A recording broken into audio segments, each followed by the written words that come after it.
it's okay. Ayan na sila ulit, oh. Ay, oh, kampante na si... Ayan, oh, Ay! aray! Pinagis na. At live na live din po napanood yan. Yes, yes. May mga nabasag po ngayon. Ano ba nag-handle? Yeah. Alam mo talaga si Connor at si Edward, ever since start ng Dream Team, magkuya talaga ang turingan nitong. At saka pwede talaga silang pumasa na magkuya sa totoong buhay. Sa mga nagtataka kung bakit po hindi nyo ma-access yung Facebook namin para sa live, at isa lang po ang viewer, kami po yan, live na live. Grabe. Dito yan. Oh? Kasi isa lang yung Ayan na, binablower na din ng long hair ni DJ. Ay, hindi. Kulot din kaya si...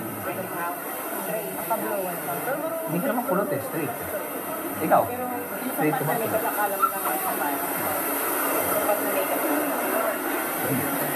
Yung kampante ng mga to, oh. Pero napansin ko di ba nga tatlong...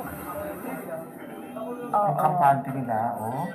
Magawa kaya nila ng tama? Kampante kaya talaga sila or kinakabahan pero ano lang. Hindi pinapakita. Oo, sa sobrang kaba, wala na silang energy para ilabas yung kabang. Hindi, pero yun nga yung sasabihin ko. Kung binasa niyo yung script, nakalagay kasi doon sa script hanggang saan ng day 1. Kung tutusin, kumpara doon sa day 2 at day 3 na yun yata yung mas may madaming change costume, takbuhan, ito medyo... Relax pa sila eh. Mas relaxed ang pace nung day 1 eh. Kasi Siguro may establishing kaya, Pati B. Oo, parang kung tutusin madali-dali ang eksena ng day 1 kumpara sa day 2 at 3. So, tingnan mo si Yong, nakataas pa ang kamay. Parang nasa bakasyon lang. Parang walang matinding Dream Team Challenge na hinaharap. Lalo naman si Connor. Yes. Ang tansya ko dito, pag nagawa nila ng tama, itong day 1, Yung kumpiyansa nila for day 2 tataas na. mataas. Parang Pero, what if basketball hindi nila magawa ng tama ang day 1? Oo. Naku. Pero alam mo para sa isang napakatinding task, if not isa sa pinakamatinding task in PBB history, kampante sila. I mean, parang relax sila. Kasama kasi nila, hindi lang yung bigating director, bigating production, bigating technical crew, bigating writers, pero mga bigating artista sa mga eksena. Baka kasi minsan, di ba sa tagal mong pinaghahandaan, yung tension mo, humuhupa. Kasi So kung makampante ka. alam mong handa ka na talaga. Pero pag nagkagulo na dyan, ready? Wala 10 na. minutes. Ayan na ulit, babalik na. Totoo nga, At tulad nga ng sinabi ni Robbie, nakita natin na may special appearance ang ating ex-celebrity housemate at napakahusay na aktres na si Miss Yayo Aguila sa live drama bilang ang nanay ni Ikay at bilang talagang napakatagal na niyang aktres sa industriya. Ano kaya sa mga payo ni Miss Yayo sa ating bagets actors and actresses na up and coming? Okay lang. Sige, nakikishika lang ako. Wala ka nandito. Gusto ko lang malaman kung okay lang kayo. Kumain na kayo? Okay lang kaya yun. Naka-exit ba kayo? Kasi kanina ko pa talaga kayo gusto puntahan dito. Kaya lang syempre nagre-register. So, naisip. Pero buti na lang kanina nagkapagkwentuhan na tayo. Is okay lang kayo pag-uulog.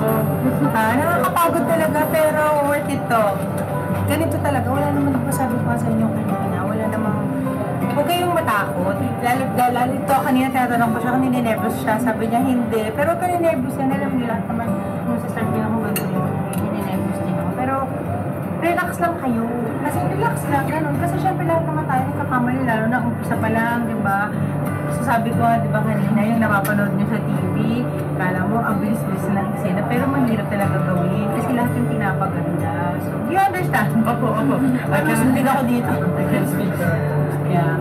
So, yun. Pero, so far, really, ito, hindi ko kayo binubola, pero you're doing good. Yung importante naman, sunod lang sa instruction, tsaka don't worry, kasi nandito naman ako, pwede naman kayo magtanong kay Skid Direct, Direct Roy, Direct Tag, Direct Ling, sa lahat, kayo may lang magtanong.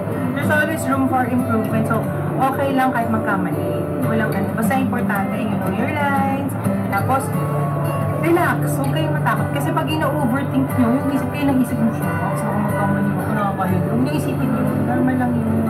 Tapos like si Kisses kanina, naghihingi rin siya ng tips, yung kung paano na dapat gawin. So okay lang yung magtanong kayo mag-usap.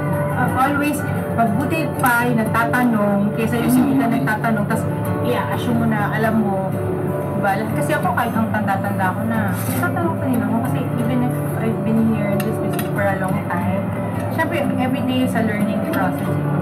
Habang nandyan ka, matututo ka kahit na so pag kunyari may hindi kayo alam, tanong. Pagka naman nagkamali ka ng blocking, okay lang, ulit-ulit. Basta makinig lang kay Derek, ganyan. Tapos yun lang. Madali lang to. Tapos matatapos din natin to. Ako kayo kakapag.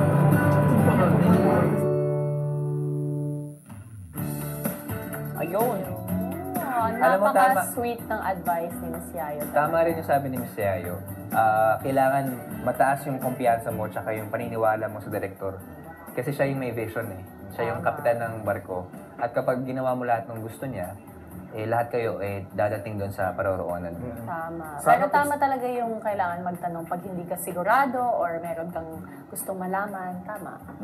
Sana sinama ako ni online mom shoot doon pag nakita ko si Tama. Tanner? Nag-BS? Pero hindi ko naman kakausapin kami. Sige, ganyan lang ako kay Tama. Wow. Paano?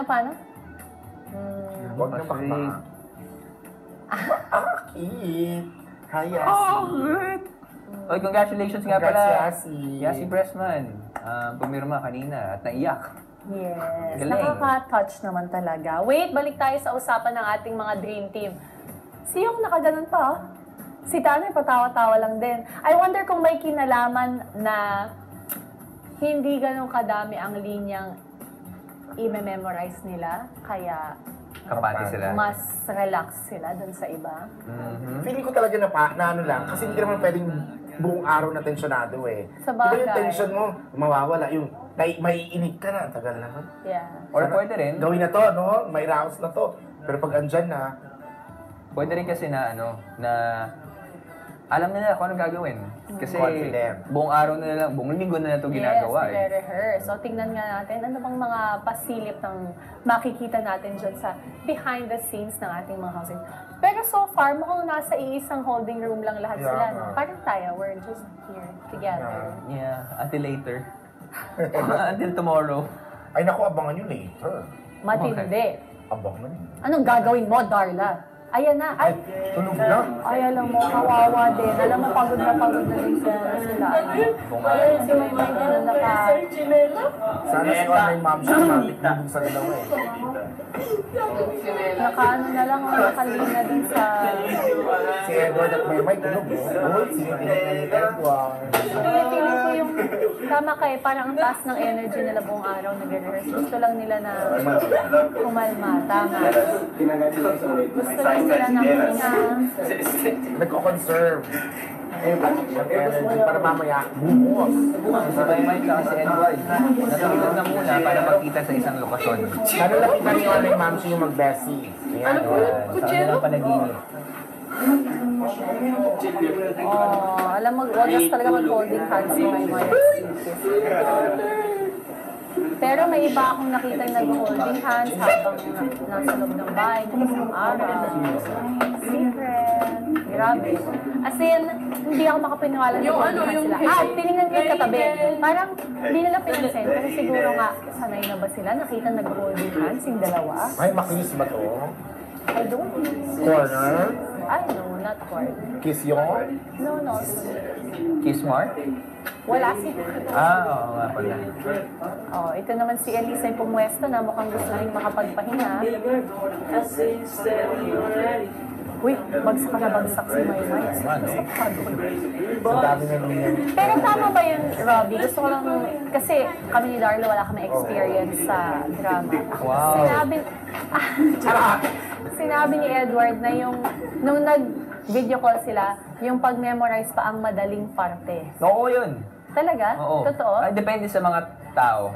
Siguro kung kayong makasabihin yan, mahirapan siya. Pero kasi, it's either cerebral kang tao na talagang magaling ka mag-memorya at hirap ka sa puso. O pwede namang emosyon ibigay mo, pero hirap ka sa mga linya na pwede mo namang adlibin. Basta alam mo yung Yung thought. nasa tao mo na yung Oo. character mo. Minsan para sa mga first timer, ang pinakamahirap yung ano, Pag-memorize. yung pagiging conscious. Oo. Memorize mo eh. Pero yung hindi ka maging conscious na may camera dyan, camera dito. Yung maging natural. Yun yung pinuna ni Direk Rory kay Kisses Oo. dun sa una nilang sabak Yung maging sa natural ang Philippines. pinakamahirap. Pwede naman kasi sa mga auditions ito, para kumuha ng isang role. Bibigyan ka ng 10 minutes para memoryahin isang monologue.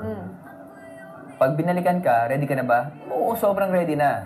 Pagdating mo na sa set, kita mo na yung ilaw, kita mo na yung buong lugar, nakita mo na yung camera, doon na mawawala. At pag andito ka na sa harap. Oh, ito na harap. Oo. Minsan may mga director kasi na okay lang na ibahin mo yung linya. Yes. Na, pero, Parang si Direk Rory, Oo. kasi sabi niya kay Kisses kung gusto mong medyo Dagdagan mo. dagdagan para mas natural. true. Kasi na-experience ko na si Direk Rory sa The Legal Wife eh. Charot! Na-tense ako noon. Ano? Ang hirap, asdar lang nga lang yun eh. Talaga?